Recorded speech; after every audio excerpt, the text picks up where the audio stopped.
Hi and hello and welcome to Talk ABQ. I, of course, am Fred Slow, and joining me on the pod today is my new friend, but a professional influence that I followed for a long time, Noah Vargas. Noah, welcome to the program. Hello. Thank you for having me. Happy to be here. Yeah, this is going to be a fun one. If you're not familiar with Noah, you should be. Follow him at Noah Vargas 2 on his Instagram. He does a ton of stand-up comedy. Also, lifts weights. Also, is a prominent podcaster. You can check him out on Improvised Intelligence Pod. He is there for you because he likes to entertain. Welcome to the program, Noah. Yes. Thank you for having me, man. It was a blast. Had a good time on my podcast with you, and happy to do this. I tell you what, I got a weird thing the other day after I went on the podcast with you, and that was kind words. So that was nice. Hey, there we go. Yeah, isn't that a crazy thing? The world of podcasting has gotten like incredibly interesting. And I was an early adapter. You know, we started going to podcasts. Oh my gosh, dude, 15 years ago, right around. God, that's crazy to even say out loud. And the accessibility of it now makes it almost seem saturated. You know, that's my opinion. Talk to me a little bit about Noah, about how you've penetrated the podcast world, and talk to me a little bit about how you've been able to find such a niche product and then share your passion through it. Yeah, sure. Well, I'll be straight up and honest from the jump. I've been very lucky. I mean, yeah. I've never seemed to have an issue, even from the beginning, because when I started doing it in October of 2020, and my idea was just like, let's see if I even can find 10 people that want to sit down and do this. I knew from the jump, like, I mean, being a big fan of stuff like Rogan and Dave Smith and all those kind of podcasts, I knew I wanted to do a guest-centric show. It's only recently that I've really tried to do solo episodes, so I've found a lot of fun doing, but I enjoy going back and forth with somebody. And even just from the jump, I never really had a problem finding guests and having people that want to come back and do it over and over and over, whether it's for an hour or like 4 hours. So I've been real lucky there. Had some money in the beginning and had some friends that wanted to help me out too with starting the podcast, and got some good tech together. And as far as finding, I wouldn't necessarily say it's like finding a niche, but it's definitely finding people that are interested and that genuinely love what they do, right? Whether it's stand-up, musicians, like bodybuilders, psychologists, actors, stuff like that. Finding somebody that really loves what they do. I mean, like, I know nothing about like woodworking, you know what I mean? But if I found someone that genuinely enjoyed that and could articulate themselves and could explain why they love it, it makes for a great episode and a great conversation, and it's become like a second education. So that's where I've really found the love there, is being able to showcase people, especially locally here in Albuquerque, people that are very talented at what they do and love what they do as well. And I'm sure you found that yourself. Yeah, absolutely. And, you know, and the feedback of sitting down with you was an overall positive. You know, and we're doing a live stream right now in this program. Duke City Warrior says they just finished listening, watching the podcast that we did with you. Felt like they learned a lot, and good job to both of us. You know, and those words are kind, right? Because that is a moment in their life that they took to consume the content we created, and then just now, Angela took the time to say those kind of words, which is outstanding. Also, forgive me on the time of this recording, I'm battling a head cold. The way that AJ DeLeon battles like stopping at every buffet he drives by, like I'm in a bad way over here. But I was so excited for this.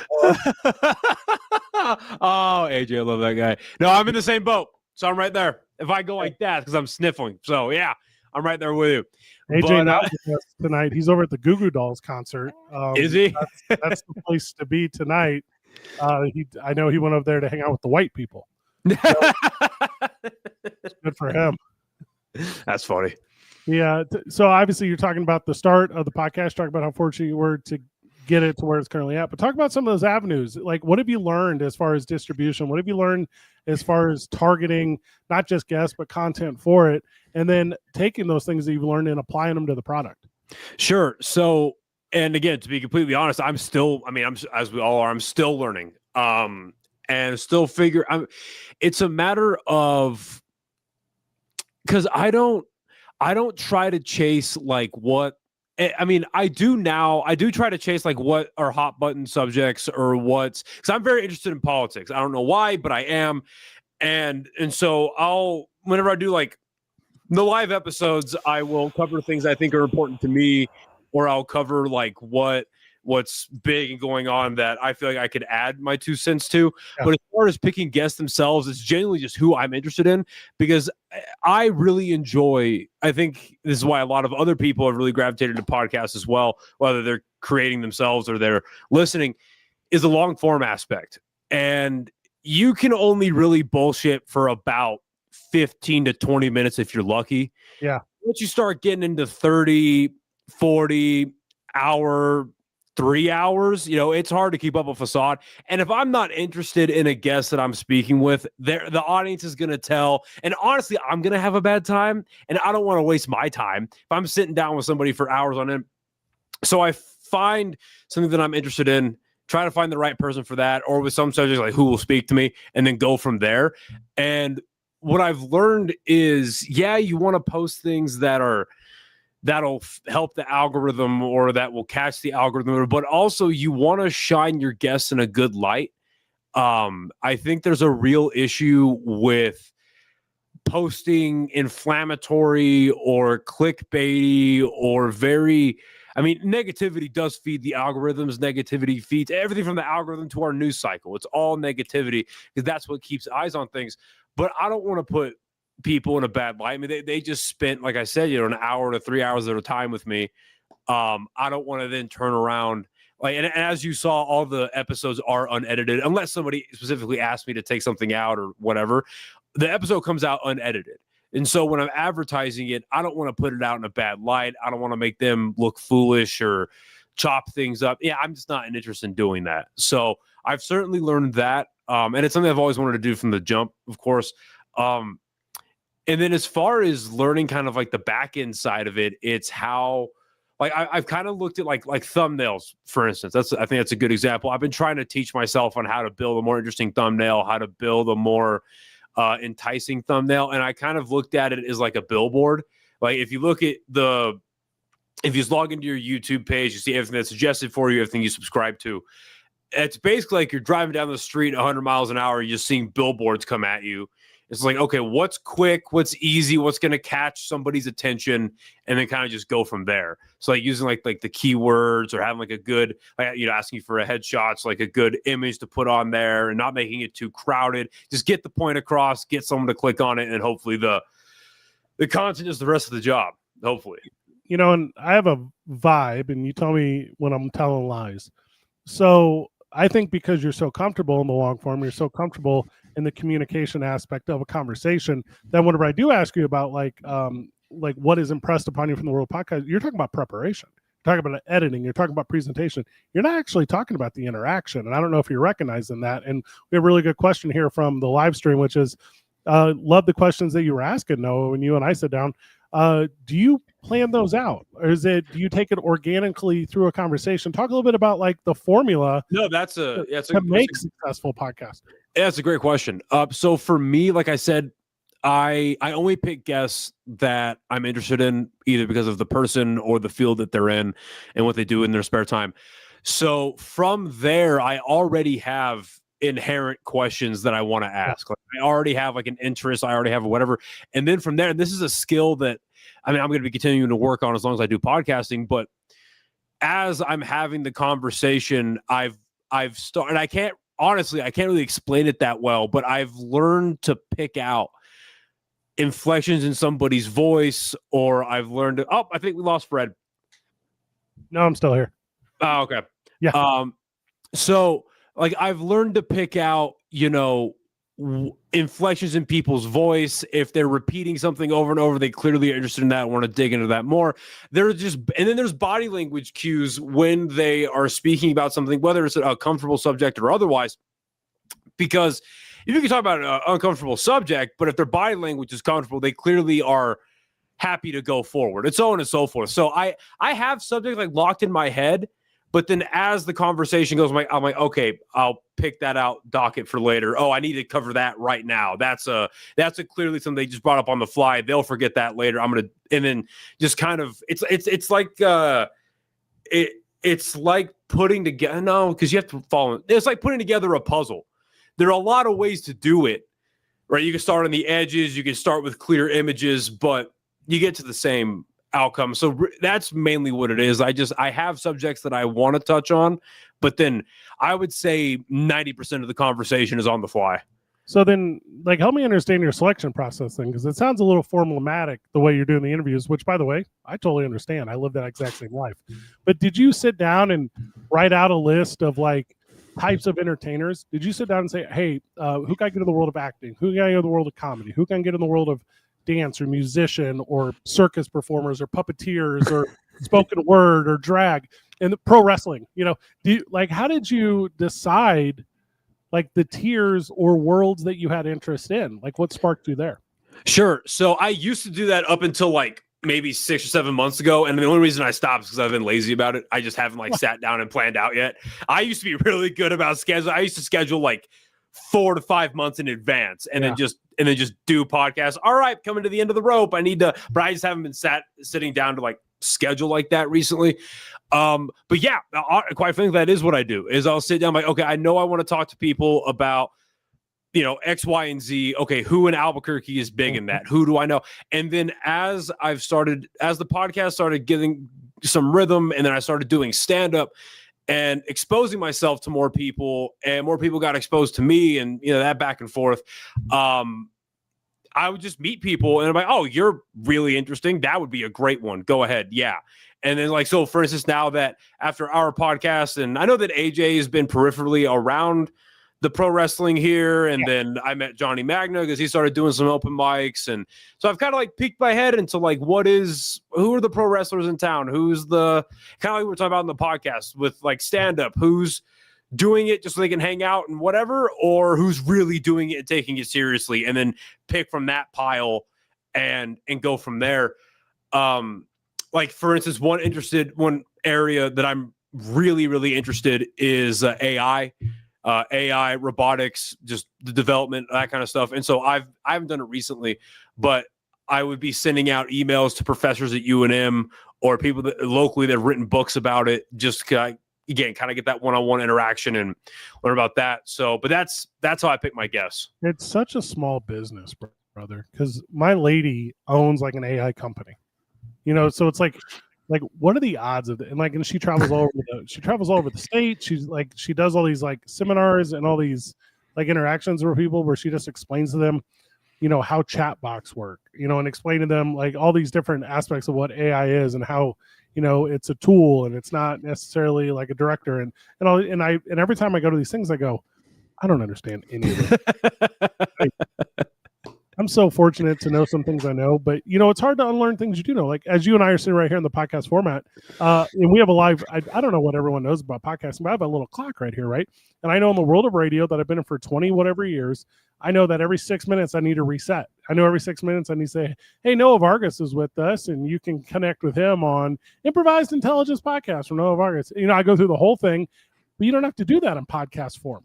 Like people see your name on the description. They see your name in the video. They know the connection's there.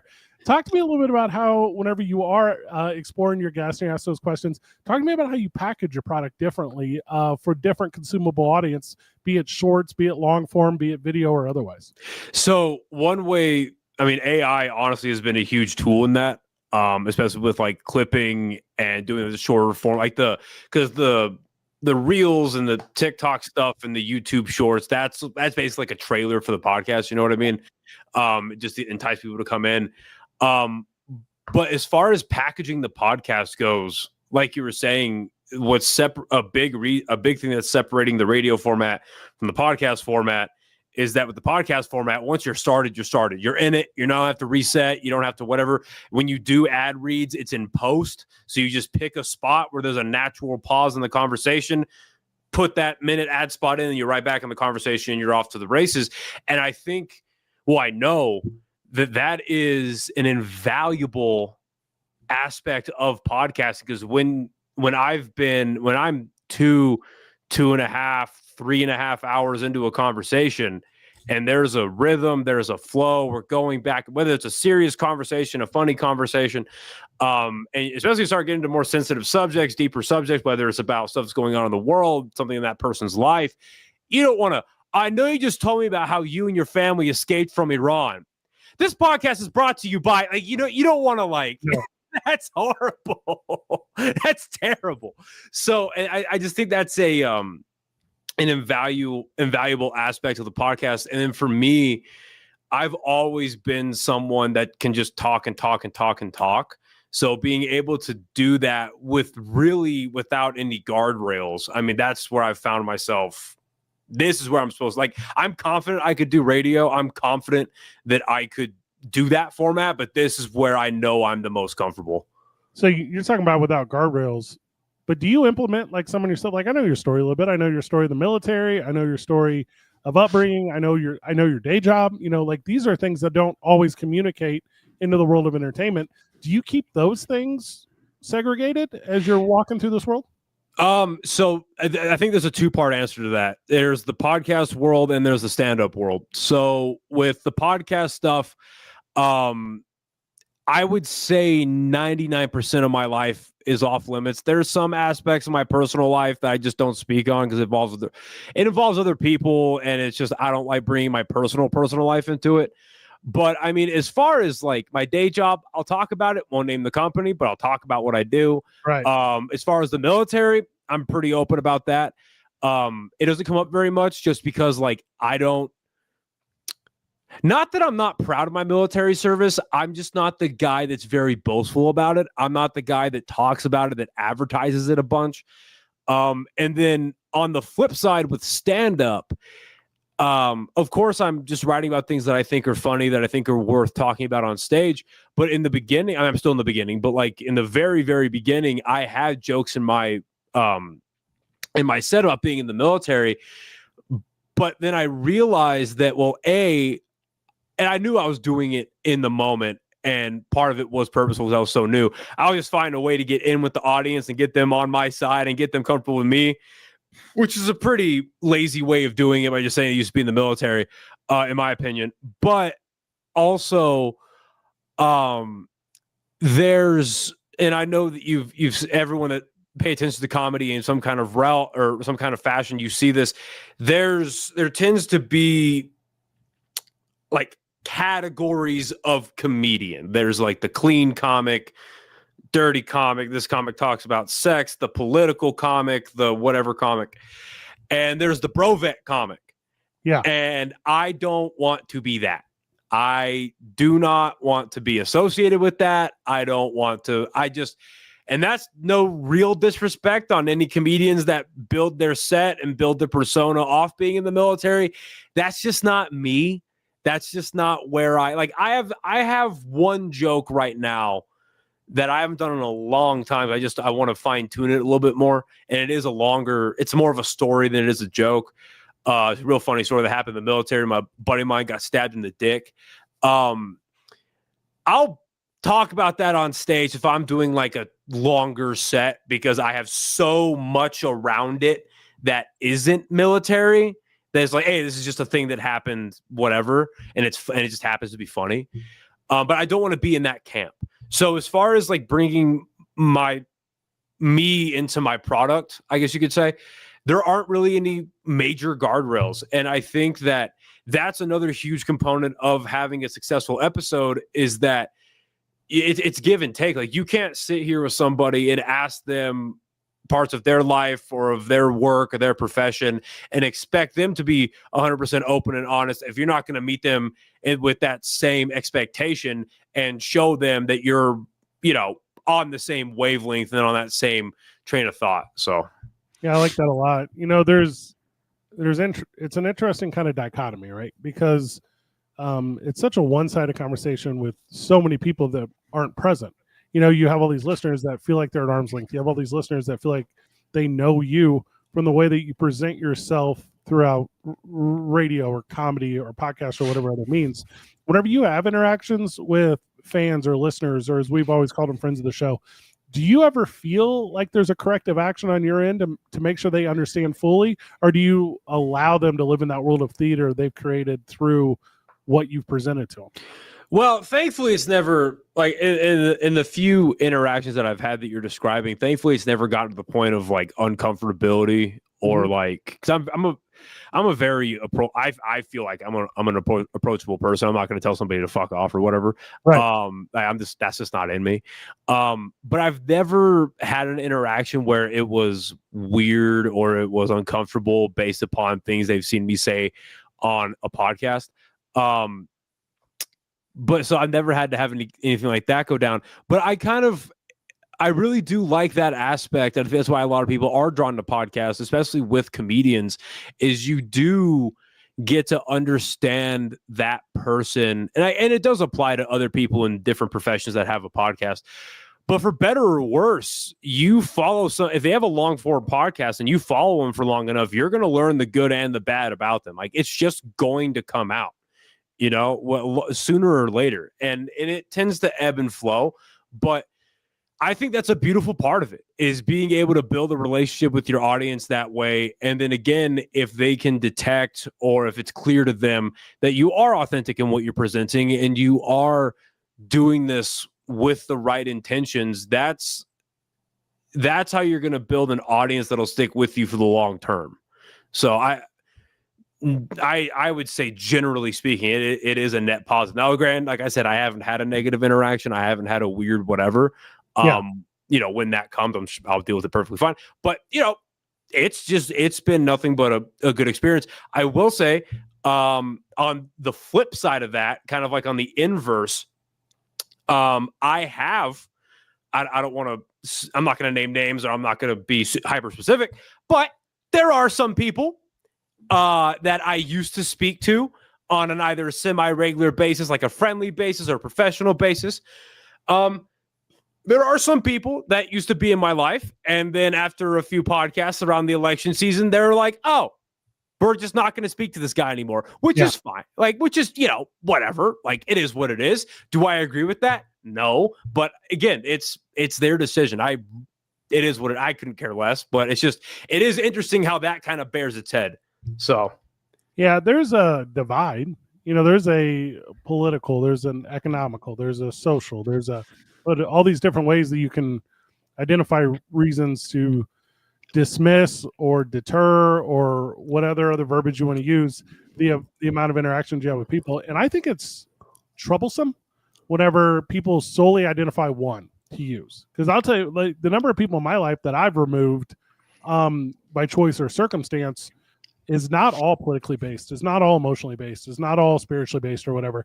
But it's based off just like their conduct. It's and it's wild when people grab an identity. And that was the thing I wanted to make sure we spent the last half of this little sit down on.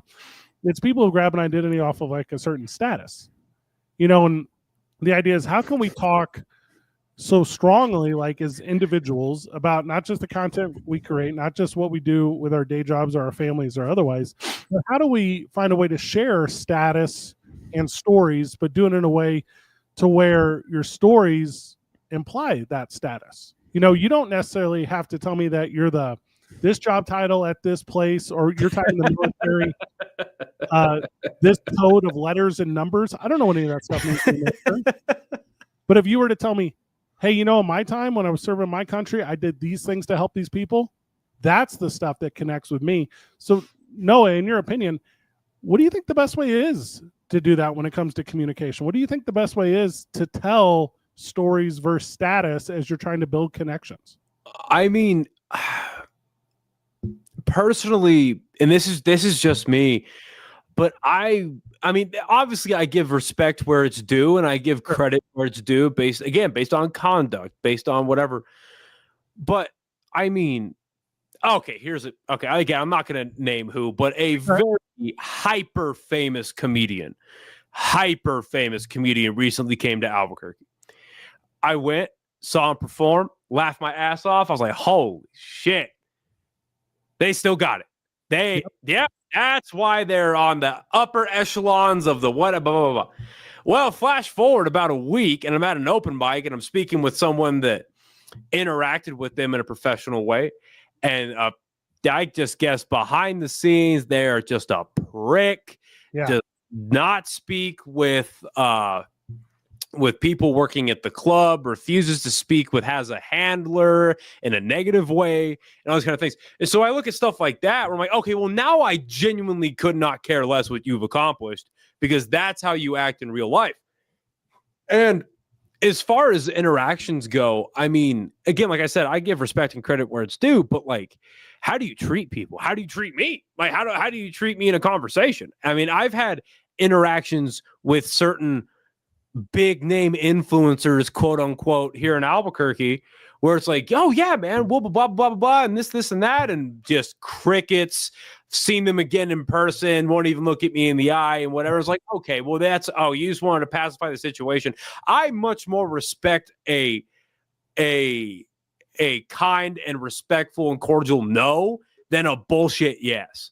It's that kind of thing. And so, people, as far as like communicating any kind of status or communicating accomplishments or whatever, people will generally, if you really have reached a certain level of success in any kind of field, they'll know that before they meet you generally.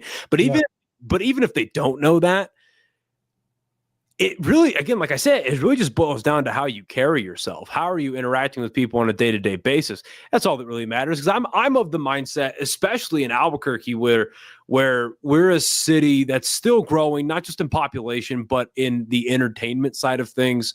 Everything is still growing, and I really do attribute a lot of that to the pandemic happening. I think a lot of people, not just in Albuquerque, but around the world, and where they were able to, they kind of reassess their lives, and they're like, well, what's really important to me? Where do I really want to spend my time? What do I really want to accomplish? Well, I've got the time that I have. And that's why you see a lot of people getting into, filmmaking, music, podcasting, comedy, whatever it is. And with Albuquerque specifically being a city where the entertainment is still growing, it's still flourishing, and it still needs to be nurtured, I'm of the feast, not famine mindset. Like, there is more than enough opportunity to go around in Albuquerque right now for everybody to do well. It is right now. We have this opportunity, whether you want to call it entertainers, content creators, whatever. There is an opportunity for, in one way or another, whether it's just sharing stuff on social media, going on each other's platforms, whatever it is. There is such a ripe opportunity for cross-contamination and cross-pollination. I think cross-pollination is a better word. For cross-pollination to happen, for everyone to expose each other to each other's audiences. I think that is one of the biggest hurdles that creators and entertainers have to get over in Albuquerque, is just letting people know they exist and letting people know that they're good at what they do and they have a high quality product if they have it, so on and so forth. So it's ripe for cross-pollination. And so when you find those people that are willing to, like, hey, and not necessarily just I'll only help you if you help me, but it's like, hey, we're all going towards the same goal. How do we get there?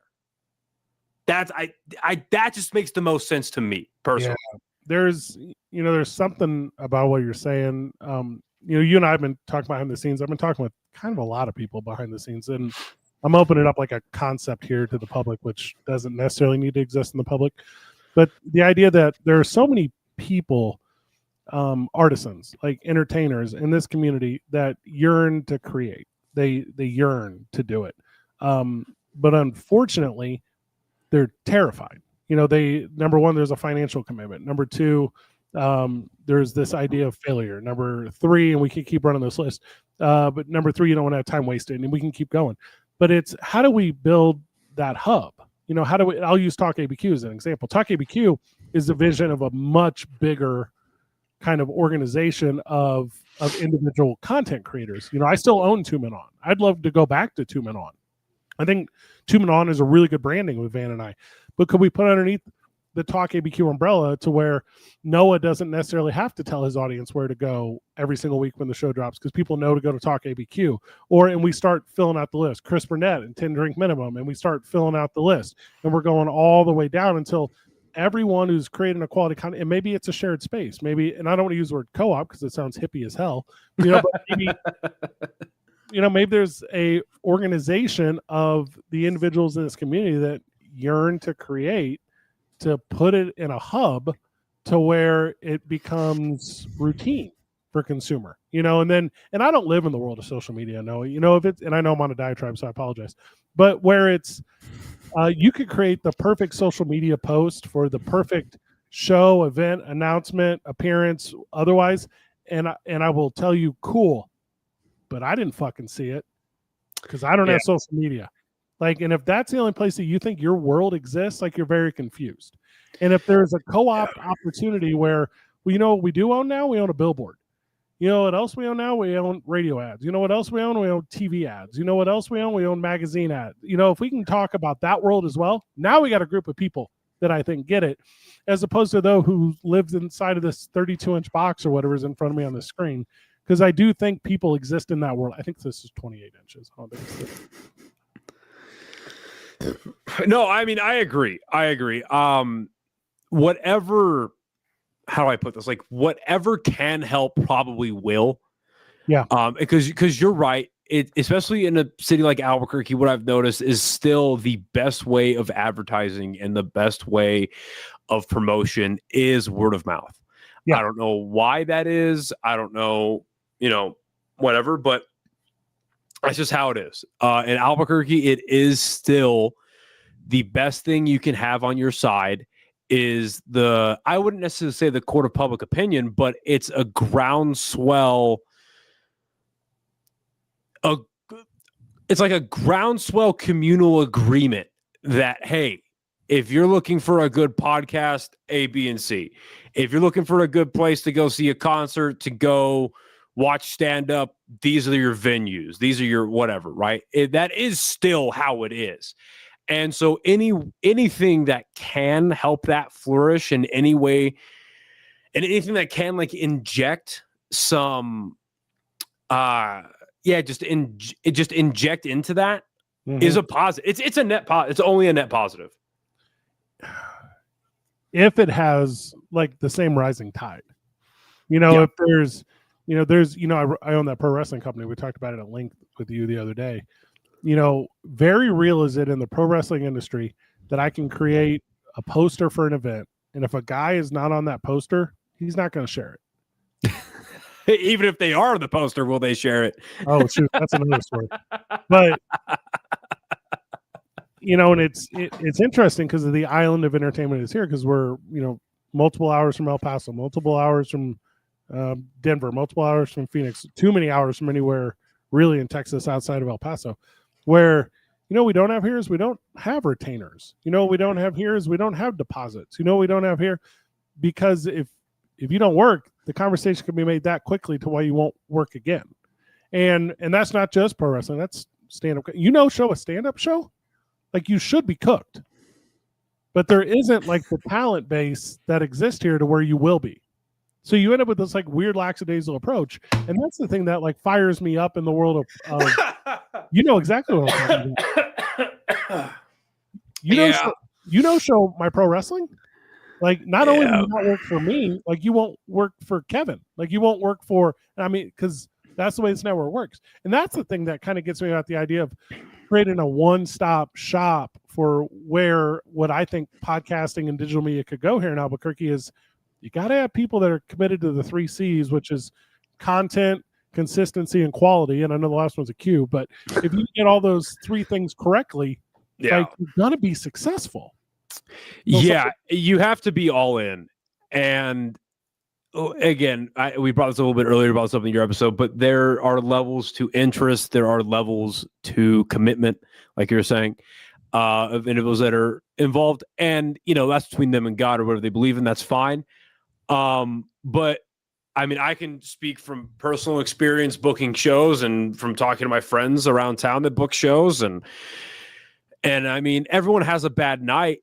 It happens. Everybody bombs, whatever shit happens. But if there is a clear disinterest, or if there is a clear lack of, really what it is lack of respect, because it's clear when you don't prepare. It's clear when you show up looking a certain way or acting a certain way, showing up inebriated, that kind of thing. Those people don't get work. And I understand that I'm mostly talking about bar shows and low-level club shows, but there's not a lot of work for stand-up in Albuquerque in comparison to a place like LA, Austin, Chicago, New York, Denver, like the bigger hubs, there's not a lot of opportunities for stand-up here in Albuquerque. There's a lot of opportunities for growth, I think. There's a lot of opportunities to make your name for yourself when you do get those opportunities. But, I mean, if you hit every single open mic and you have a one show on the weekend, you get 6 spots in a week, which sounds cool, but you can get 6 spots in a night in LA, Austin, all those cities I just said, right? Chicago, so Detroit, St. Louis, Kansas City. Yeah. So there's not a lot of opportunity. And so, yeah, mostly people that don't work, and I can only speak for stand-up, but those that don't work that much, it is because of their own actions. Because producers in town are looking for people to book. We are looking for people to book for shows. It's just a matter of, okay, yes, obviously, are you going to be funny? Okay. But are you going to show up on time? Are you going to help promote the show? Are you going to bring one fucking person? And I get it. I've struggled with bringing people to shows. I've been there. But I've also been in the situation where the only people that showed up are people that I brought. So it's a big, the best way that I've heard it put was by Buck D. And this is a piece of advice that he gave me early on, first couple of months. He stressed to me how important professionalism is, where it starts with yourself, and it's how you dress, it's how you carry yourself, it's how you interact when you show up to the show. And then it's what do you do behind the scenes to help promote? What do you do behind the scenes to help people get there, so on and so forth? I agree, there is an issue with that, but I feel like with most things, that tends to weed itself out, for better or worse. It does tend to weed itself out. You're talking about Robert Gibson, obviously, and I'm going to try to pull something up real quick, so bear with me because I didn't have this produced and ready because I didn't know the conversation was going to lead here. But as you're aware, we moved on from the terrestrial radio show 2 weeks ago, and we put out a social media post over the holiday weekend that we kind of thought would go under the radar a little bit. We kind of thought, hey, it's the holiday, no one's going to react a ton or whatever. But with that said, it did get a little bit of traction. And one of the comments here is from Robert Gibson. And Robert Gibson, you were just talking about professionalism, worked on my radio show for a long time. We've traveled together, pro wrestling, Royal Rumbles and Super Bowls, and a lot in the world of entertainment. He said here, I'm quoting, "Thank you fellas for taking a chance on me. Love the memories I'll never forget." Robert Gibson hadn't worked with us in over 2 years, probably. And there's not necessarily a reason that he would have to, need to, or feel the responsibility to make that effort, but he did. And it's the same thing. Tyler Lovely worked with me for a long time. He sent me a really nice message, said, thank you for the memories. There's all these examples of guys who do get it, that do a really good job. And it's how do we moving forward, Noah? And I think I am part of it. I think you are part of it. I think there's a community here in town where we find those peoples, and we create a platform that's, number one, easily accessible, and then number two, filled with quality people. Because from there, the formula is really easy outside of that. It's celebrate those that support us, it's support the sponsors. Like, that's the easiest part of entertainment. Yeah. And then outside of that, show value. It's we live in a world where I promise you right now, I have the funniest joke. I promise you. And you also have the funniest joke. And we can go anywhere, we can tell. But if it's a room of 6 people, it don't matter. Like, it's got to be on a platform that's utilized, and I think that's the next direction here. And maybe it's under the Talk ABQ moniker, maybe it's something else. But I mean, I think there is a bigger picture goal here where we all end up as really good content creators. And then the question to you, in the world of stand-up comedy, in the world of podcast creation, do you feel like any of this could be organized or run by a stand-up comedian or a podcaster? Or do you think it has to be like an outside entity? Because I'm going to tell you right now, I run good pro wrestling because I'm not a pro wrestler. I was going to say, yeah, it has to be somebody. So you obviously need somebody that has expertise in the field. I think you need to start there. You need to have somebody that has an expertise, and not just a deep understanding of what is trying to be organized and what is trying to be promoted, but how to do it, how to promote things, how to organize a group of entertainers, how to get all that together. But if you have somebody, I feel like, and this isn't necessarily due to any nefarious intentions. But if you have somebody who is a part of it, who is in the game, and now they have to run it, it's very rare that that works out properly because they have their own biases, they have their own inclinations to how they think things should go. And I mean, I'm not saying it wouldn't work, but I think some outside eyeballs and ears looking in on things to help get, because I see what you're saying and I see what you're outlining and what the end goal could look like, but you definitely need some people that aren't emotionally invested into, I don't know if that's the right word, but I think it is. But you know what I mean? Like, say, yeah, someone who's not like emotionally invested into what's going on to be able to say, hey, listen, guys, you're doing these things perfectly fine. Good job. This is where we need some work. And then being able to guide and move from there. I think it's a great idea. It's interesting to see how something like that could be implemented, but I think it's a great idea. Again, but I'm also the type of person, I mean, to be honest, I'm also the type of person when it comes to stuff like this. I'm open to almost anything as far as just getting the word out that there's awesome stuff happening in Albuquerque. You know, Van, my co-host Van, my business partner Van Nunley, and Andy Lyman, they host a podcast for Hyenas every week. You know, so they do this super fun, whatever comedians coming to town, they sit down, they join the guys. Oh, the green room. Yeah. It's great. It's great. Like it's, I don't necessarily love stories from the road. Like I've heard them forever, you know, in the world. But for people that haven't heard them, that's a really fun and entertaining medium. But here's my thing. That podcast that we record the night before, and I do understand comedian schedules. Like I'm not confused. But why is that not with that featured comedian? And then I don't know why the doors are opening, or, you know, at the end, why are we not doing another one live? Like, why are these things not all packaged together in a way to where, hey, if you enjoyed what you just saw tonight, you know, here at Hyenas, or Hyenas is who sponsors us, so that's what I'm going to go with here. You know, if you just enjoyed what you saw here tonight at Hyenas, make sure you check out, you know, talkabq.com on your way out, because you can get bonus content where, you know, Van Nunley sat down with Noah Vargas and talked about the world of comedy for, you know, 35 minutes, or maybe they get you on the drive home, or maybe there's something of that aspect where I feel like we're just like one step away. We're like one step away from what could be like a 360 degrees of at least content created towards entertainment. And I don't know why we haven't got there yet. Maybe because we haven't tried. I mean, maybe that's the real reason. That might be a part of it. And it's, I mean, there could be, you know, a bunch of different answers to that. I mean, but specifically with that format, I mean, because where do they film that again for the Hyenas? At Hyenas. Do they film it in the green room? Yeah. Okay, it's not good. Just a clever name. Okay, well, you know, you never know.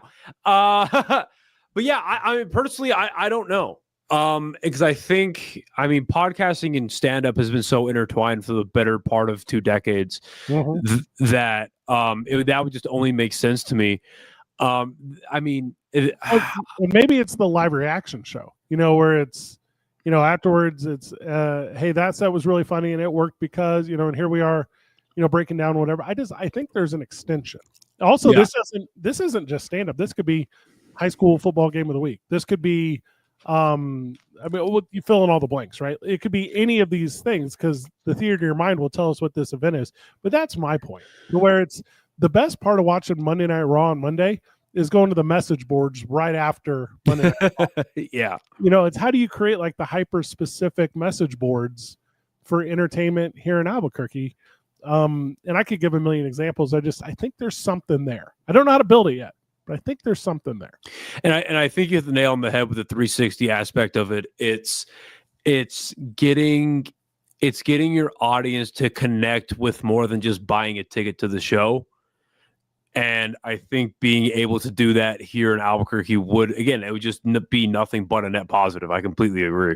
Yeah. And then, like I said, finding the right individuals, you know, because it's an interesting game to make sure quality people are in the world of entertainment, because that doesn't always stand true, which is crazy. Yeah, it's not even just for what are they going to say and I think more of the issue is just, again, this is just from personal experience. It's what are they not going to say? Like what? Because like one of my favorite compliments that I've ever gotten from multiple guests on the show, and it's all come from people that have never done a podcast, that aren't in entertainment, that aren't a part of this world. I completely forgot there were cameras. Yeah, that's cool. And that's what, for me, especially with somebody who's brand new to stuff like podcasting, brand new to podcasting, that's the goal, is to get so intertwined in the conversation that they forget there's cameras. Now you have the flip side of that, where they're hyper aware and they are reminding themselves every 15 seconds that there are cameras on them and that kind of thing. And it's finding the right person that is comfortable enough to at least talk a little bit on a podcast, like don't, not leaving the host completely hanging. So I definitely see what you're saying there. And then on the opposite end of the spectrum, just saying wild shit, where it's like, okay, yeah, we're having a lot of fun here. It's like, whoa, what the fuck happened? And then, because I just, I don't mean to say this begrudgingly, but Hyenas is a certain brand, and they are trying to be, or they are a certain brand of what they want. And I know that very directly. So, they often run that risk of like, oh, well, who are we letting speak on this podcast that is attached to our name? What if they blah, blah, blah, blah, blah, blah, blah. Despite what anyone has any feelings about like cancel culture or whatever, they are just an organization that builds a brand like that. So, I mean, I totally get it. Don't agree with it, but I get it. Well, and we are in a different like political climate now, right? Where I'll just use the MTV Awards the other night, where LL Cool J comes out, he's got the microphone and he's got his, jacket from Demolition Man on, and he says, hey, you know what we're going to do tonight? We're going to celebrate music. We're going to close the door behind us, and we're not going to think about the outside world, and we're going to put all of our focus right here on these entertainers. And I have a fucking moment where I go, oh, here I am cussing.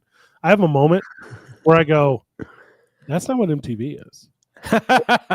Like, that's not the Red Hot Chili Peppers. That's not Nine Inch Nails. That's not the Smashing Pumpkins. That's not Madonna in 1995 handing out the rap award of the year, saying that the United States government can get fucked if they think they can oppress this type of media. It's right. LJ, who's a sellout and a loser, saying that we're gonna put focus on music. And every single loser that I've ever met, professionally or personally, that says, Fred, sometimes it's best to not say anything. What other things do you not say anything about? Like, what other parts of your life, like, do you lock down in a way to where like you're not willing to? It's really just like small, not small aspects, but just aspects of my own personal life, like relationship. It's really just relationships. Like, I've been with my girl for a while, and I have no interest in like dealing that kind of stuff out. Or why don't say the same? Like, I get that. Yeah. Like, because my whole thing is like they didn't ask for this, like they didn't sign up to whatever, so I'm not gonna. And it's a respect thing too. But then to the specific point, and I do my best to remind myself of this and to be intentional about it, specifically on like because when people say the outside world, they mean politics, and today they mean Trump, right? That's what they mean.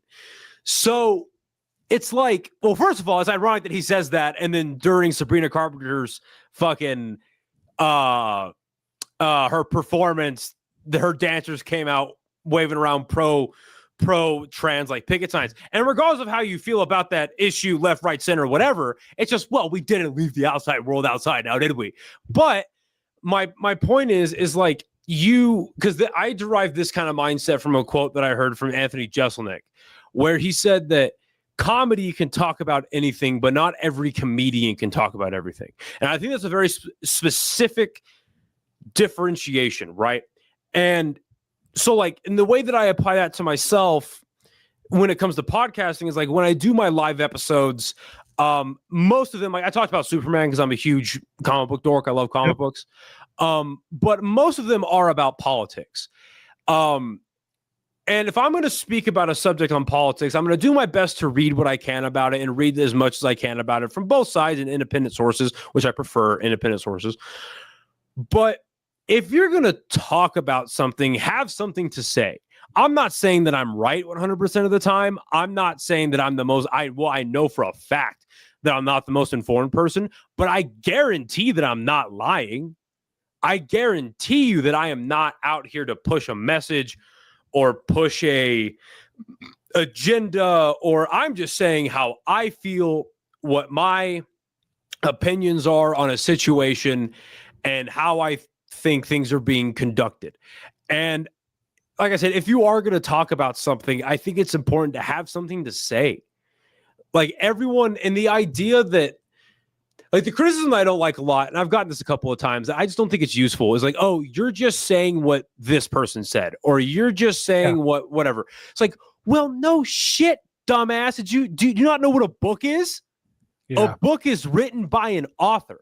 An article is written by a journalist. Like that's the whole point, is we are gathering information. But the difference, what makes it unique, and you can apply this to stand-up, obviously, of course, you're gathering information, and what makes it unique is you're putting it through your filter. It's your brain is like, I see it like a coffee filter, and you're putting the grounds through this filter, and hopefully the product is something worth digesting. Yeah, well, you're correct in a lot of ways. The thing I would say as a caveat is, I think it's okay to speak anything as an opinion. Like you can have an opinion, and that's fine. Also, if you are going to give that critique that you just gave, which is where you're just regurgitating whatever, if you're regurgitating someone else's opinion, I do agree. I think regurgitating someone else's opinion. Oh, okay. Yes, I agree with that for sure. Yeah. Lowbrow. Now, if you're regurgitating someone else's facts, if you're regurgitating someone else's perspective, if you're regurgitating someone else's understanding of judgment or statement, those things, I'm in. Like if you say, this is classic Triberian, right? Or Chicago style, to where if you're like, so-and-so said, you're like, cool. That's not me saying it. That's not me saying whatever that deal is. But if you say, hey, because so-and-so said I feel this way, you better feel that way. Because if you're just regurgitating what you heard on morning conservative talk drive or morning progressive talk drive or morning sports talk radio or whatever, that's not actually you. That's not actually your opinion. That's someone else. I used to work in radio, up until like 2 weeks ago. And there was this guy that did afternoon drive. And if you listened to the midday show, the national syndicated Jim Rome midday show, you knew exactly what he was going to say on his show. Because he didn't have his own opinion. Well, and that's why a lot of people are moving away from the left and right. It's hard to call them mainstream media because they're not like the legacy media, the Fox News, CNN, MSNBC, CBS. That's why people are moving away from that, because now what you could call it, the government, the deep state, the media apparatus, whatever you want to call it, all of the above. What they didn't predict was the internet swaying towards independent creators, swaying towards public opinion, public conscious, because up until 10 years ago, it exploded during the pandemic, but really 6 years ago, it was, here are our trusted news anchors, and here are our talk, and that's what they were. They were mouthpieces, they were talk pieces for a agenda, for a really propaganda, for propaganda that is getting pushed down by the powers that be. But and then so that's why a lot of people left the legacy media, and then you break it down to, and the right is really getting hit hard by this. The left a little bit too, but the Charlie Kirks, the Ben Shapiros, those guys of the world, they're getting hit really hard by this, because it's, you can now, what you just described with that morning drive or afternoon drive guy, is that if I tune into those guys' podcasts or to a lecture, I know exactly what they're going to say, which really on its face, because we were talking about earlier about building a relationship with these people that have long form platforms. It's not really, it's a neutral thing, but it's like, oh no, you're clearly not being authentic about this. You're clearly not, like, the facts are right in front of you and you're choosing to ignore them. And that's, in my opinion, that's a big reason why the Democrats lost the last election. That's why public opinion is swaying so far away from the right now, is because people are just waking up to it and like, hey, wait, no, you're not telling the truth. Yeah. you're not like, I brought this up not to get like super heavy, but I brought this up on an episode I did Saturday night. This is your Israeli episode?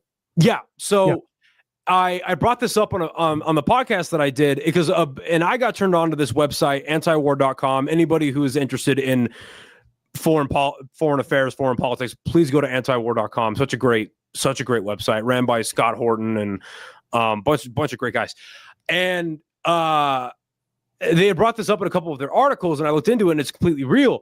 So a big point that's coming out of Gaza right now is that there's been a massive famine, that now the destruction and the just the destruction of that area has gotten so deep that now there are the famine is starting to happen in the area.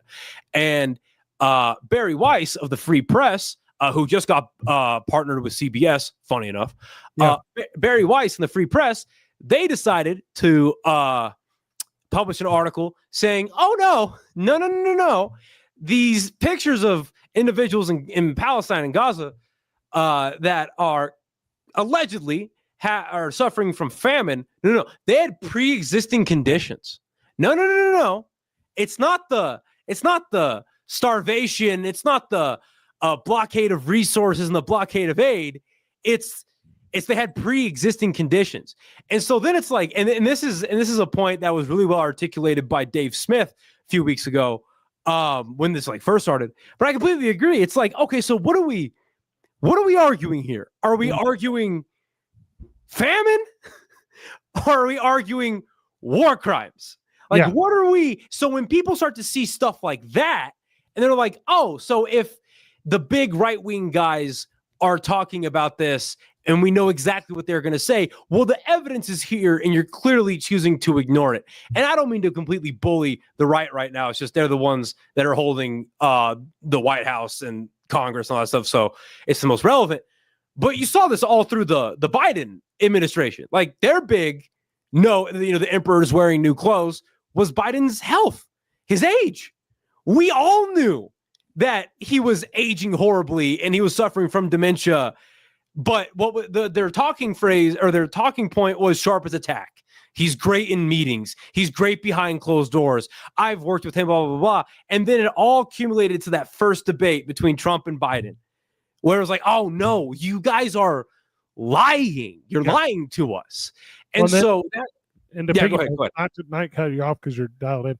To piggyback, then you take away my primary option. You take away me, the voters' option, because you extend like Biden's availability for the election past the point of primary option, and then you go to Harris instead of giving me a chance to vote again for Sanders in a failed effort, instead of giving me a chance to again vote for Warren because I don't want to repay these student loans, which, by the way, are things that would have happened. If you go to primary, Harris doesn't win. And that sucks for her. It's very. She didn't make it to Iowa. No. Like, I could talk for ages about that failed campaign, but and that's thinking you're smarter than everyone in the room, Democratic Party, and it proved that you weren't. And I don't know how you play your futures or whatever, but if you put it on Gavin Newsom right now, you're going to be correct. He'll be the guy. Well, they're certainly positioning Gavin Newsom to be the primary or the top ticket guy on whenever they have the stage of 11 prospects and they whittle it down to 11. They're certainly positioning him to be the guy, and that's clear by him going on select podcasts and him trying to start his own, and now like his social media team is trying to emulate Trump. And they're killing it. I mean, they're right there. But you're talking about that group of 11. It's Gavin Newsom and then 10 people who will support Gavin Newsom. Right. And the glaring thorn in his eye is his track record in California. Like, if you bring up California, just you do like I would imagine that if you were to do a man on the street interview type format and you were to stop people and you'd say, hey, you stop 10 people and you say, hey, how do you feel about California? You'll probably find like 30 people or 30% of people that are saying, I love how that state's being ran. You'll find 30% of people that are saying that state is fucking terrible. It's horrible. It's a communist haven. And then the 40% of people are like, I haven't heard great things. I don't know. It's probably not awesome. That's just what I've heard. And so that's going to be the hurdle to get over, is that it's always going to be Gavin Newsom, governor of California. You're hitting on a couple of great topics though, right? Because this is a thing in entertainment, and I think you're aware of this, maybe you're not. But like, there's 100% of your possible audience, right? 100% of the people who are listening to podcasts right now, or I used to always use radio as the example. 100% of people listen to radio. 20% of those people are going to tune into me every single day. Like, they're the biggest fans of me. They're the biggest fans of my co-host. Doesn't matter what topic or what guest, they got us. 20% will never tune in because they hate our guts. For whatever reason, they won't.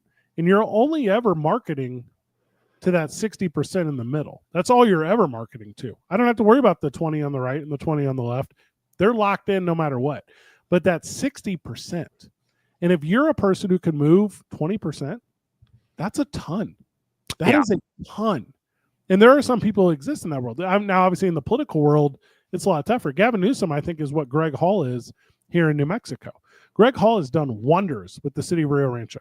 The city of Rio Rancho is fiscally doing incredibly well. Like, they're bringing in a ton of small business. Like, they've gone, I think they're now the second largest city in the state, which is incredible over Las Cruces. And they've done it all with Republican leadership in a state that is traditionally Democratic leadership. Now, Greg Hall's going to have a really tough battle at the gubernatorial race. He's going to have a really tough battle. Deb Haaland is almost a shoo-in. What's his current position? I've never heard this guy's name. So he's the mayor of Rio Rancho. He's the mayor of Rio Rancho. I like to talk to that guy. That's interesting. Yeah. Well, I'll introduce you to him. He's the best. Also, when I say he's the best, I mean, like, he hand bakes cheesecakes for me to auction off at the Boys and Girls Club gala because he gives a shit. Yeah. Like, he's a good human being. But he's carrying that same he's Republican. He's not the worst. He's the best. Yeah, that's one of the reasons, amongst there's plenty, but that's one of the reasons I'm so excited. Even though I did vote for the guy, why I'm excited for Trump to get out of office is that our politics don't surround Donald Trump. Like, they don't live and breathe with him, and he's been the center of attention for the better part of 9 years, 10 years maybe. So, and I bring this up because the issues that this gentleman is facing is because of what the Trump administration, the MAGA movement, whatever you want to call it, the Trumpers, whatever, the impact that they've had on the Republican Party is now bearing out into the smaller, quote unquote, smaller, lower scale elections like governor, mayor, even stuff like city. You go and vote, for people that do decide to go vote, which I think is a real issue in New Mexico, is not a lot of people vote. When you do go vote and you just see an R, and this happens on the right as well, where you see an R by the name, you're just not going to pick it. In the same way that if you see, for diehard Republican, if they see a D by the name, they're never going to pick it because of the ideas, just or unjust, right, that have been associated with that party and where they're at right now. And again, it's like, that's a big reason why the Democrats lost was the identity politics. And it's unfortunate to hear in this situation where this guy's clearly doing a great job with Rio Rancho. And I think an interesting point, and I think about this sometimes with New Mexico, where if something is going well, and maybe this is a broader issue in the country, but if something is going well, it's not really talked about that much. Yeah. It's kind of like not even thought of because it's not causing an issue. So people don't really speak on it too much. It's only like the bigger issues. And then when politicians come out and do say, hey, we're doing great things with the X, Y, and Z, they're like, people are like, that's a load of shit because of X, Y, and Z. And you can see that if you go to Tim Keller's comment section, especially on Facebook, where he's talking about the things that, he says that he's doing really well at. Whether or not he's doing well at them is, I think, out of the conversation. You just look at the comment section, and it's like maybe 30% positive, and the rest of it's you're a fuck up, you're at this, you're at that. We need a new mayor, blah blah blah blah blah blah. So it's just not really highlighted, I think, in the way that it should when things are going well. And I wonder, and this is completely just hypothesizing. I wonder when you take what's his name one more time? The mayor of Rio Rancho? Greg Hall. Okay. So you put on in his shoes, I wonder with his administration or with his team in office, I wonder if their successes are not highlighted on a main scale as much. I know I can say for almost a fact that it's not because they don't want to. I just wonder if it's because they don't think to, because they look at it like, all right, this is going well. Let's shift our focus on the things that we need to fix. And I just wonder if more time was spent, again, really highlighting what's going well and how that could be broadened out to the wider state of New Mexico. Because you're completely right. Deb Haaland it's looking like it's the thing. And there's a plethora of reasons that we can guess about why that's going to be the next pick. But I just wonder if highlighting those wins or those positive aspects of what he's doing well would bode in a positive manner. Yeah, there's a lot of ways to communicate exactly what you're saying, right? But if you were to say 16 years ago, I guess he's been there, 12 years. 12 years he's been the mayor of Rio Rancho. And obviously it's a city manager-based government, so don't get confused with friends of the, listeners of the podcast. It's not the sole entity. It's very much board-based. It's very much a city manager. With that said, and I'm just pulling up some of the stats on it right now. You look at the population growth, you look at the business growth, you look like the relationship with Intel, you look at how their taxation works, obviously a ton of housing and development. There's so much going on here, including new hospitals. There's so much going on here where you go, I don't see that at every other city in the state. Yeah. Now, do I see some of that at all cities? Yes. But I know that they are about to host a professional hockey team. I know that's real. I know, and we can keep running the list, right? And you end up in a position where it's, well, what do we add an individual who's excited about doing that in every single city in this state? And right. I get that they're not all population centers. Like I do get that. I'm not stupid. But like if you were to grab the ones that do have like a population relevancy, like if Clovis and their fair and their rodeo was celebrated the way that the New Mexico Bowl is celebrated, if it's celebrated the way the Big Enchilada is celebrated, if it's celebrated the way that what is Gallup's knockoff balloon fiesta after the real balloon fiesta, like if we were to put the effort deserved everywhere across the state, you'd be hard pressed to find an individual in the state of New Mexico, native or transplant, to say we don't want someone like that. Right. It'd be asinine. It'd be asinine. I agree. A conversation for another time. You and I had the most fun doing this. Thank you for opening up at least my fan base towards your product, towards who you are. I did get a message here while we were on this from the Instagram. I guess my podcast is not up on your YouTube, so I don't know if you need to click on a playlist or something. But they weren't able to find it immediately. So heads up. I can look at that right now. I don't know. I just showing for me. Noted. I don't know then. You know what that might be? Honestly, You know what that might be? I'll dig into it later tonight. But so there's a movie channel that I really enjoy. It's called Red Letter Media, and they brought this up a couple of days ago. So there was a new update to YouTube starting in September, where even if, because when you're uploading a video to YouTube, you can press if it's 18 or above. Yep. There is a new update to YouTube where if you have a profile on YouTube and it's so if you have a profile on YouTube and you generally watch videos that are tiered towards younger audiences, it will automatically choose in your YouTube settings to not show 18 and older videos. Now, I'll dig into it to look a little bit more, but my none of my episodes are tiered as 18 and above, and I'll make sure that maybe on a few of my episodes, I've noticed my view count going down recently. So I'll see if any of my videos have been automatically made 18 or above. But that might be the issue. That might be it. I'll tell you what we don't know, and that's a lot. That's for sure. Yeah. No, you were very good. Thank you for having me. Thank you. Oh, no, it was fun. I have no doubt we're going to do it more than 0 times in the future because this has been fun. I also know there's a lot more to cover, not just in the world of entertainment, the world of politics, the world of pop culture, current events, and news of the day, and how fortunate we are to have microphones and give an opinion on it. Noah, I'm going to let you go because I have to go to pro wrestling practice. That's a real sentence. Hell yeah. That's awesome. Good for you. Weird life. That's a weird life. Final words, brother?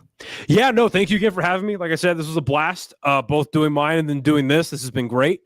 Love to do it again sometime. I can talk for hours, so I'm happy to do it. Everyone can find me, like I said at the beginning, on Instagram, Noah Vargas 2, Noah Vargas on Facebook. YouTube is Improvise Intelligence Podcast. Instagram, Improvise Intelligence Pod. Same thing with TikTok. Like you had said in my episode, liking, subscribing, sharing, saving, all that stuff really does help the algorithm. So please go do that if you enjoy it. I do episodes every Monday morning on Spotify. They come out, and then Mondays at 2:30 p.m. is when they premiere. And then I'm trying to do every Saturday night at about 10:30 or 11 p.m. to do live episodes. So you can find me there. Love everything about it. For Noah Vargas, for myself, Fred Slow. Good job, everyone. Keep breathing.